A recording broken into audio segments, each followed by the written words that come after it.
So we're here today with Tina Manders, who's going to be demonstrating alcohol inks.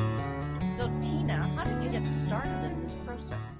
I needed something else to do that was different from sewing and painting. So I used up alcohol inks and now have added a great deal to it. But it's no longer leftovers, it's a avid art.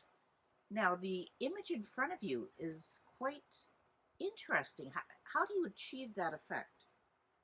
I put on 1 drop of this ink that you can buy locally onto some photograph paper and use the back of the paper. If you don't use the back of the paper, the ink doesn't move, and as a result you can't do very much with it. So that was a mistake. I would like you to be aware that you should wear a mask, especially if you're indoors. We're outdoors, so I don't have to wear a mask.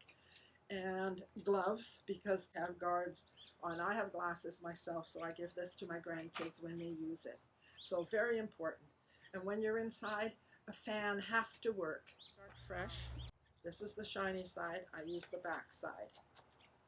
And the black ink is here. There are lots of supplies here. I prefer to use my little syringe. As you can tell, it's very, very full of paint. And I put some alcohol on, and I use a straw. This is a bamboo one, the big plastic ones that are harder to get now. And I blow it around. And the one thing with black ink is really fascinating is because it turns into various colors.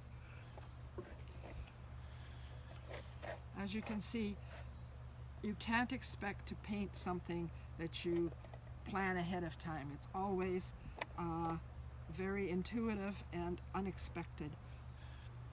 I'm going to use red and alcohol. Where do you buy your alcohol? Drugstores mainly. I use isopropyl alcohol at 99%, but there are less potent versions, but the 99% works better. And of course you have to be careful around kids. Always have it away from them so they don't have access to it. Feeling that it's right. So you can't plan to paint something. The alcohol composition changes it. So it really is a form of play, meditation, and relaxation. Absolutely. That's the reason I do it. I tend to be quite serious, and this makes me play. So, has both cards and pictures, and I also have over 400 or 500 cards at home that are I have available for people to purchase. So if I find there's too much alcohol, I just pat it gently. So the layering creates you can almost do underwater scenes or landscapes. Yes. Sometimes it's easy to see what's going to happen, and sometimes it isn't. So I just play until I see something that I like. I like the turntable because you can change things as you want to. So color in the brush is strictly alcohol. It's strictly alcohol, but there's color in the alcohol because I use used alcohol. So they're like mini paintbrushes. They're like mini paintbrushes. And I don't always, like I say, know what's going to happen.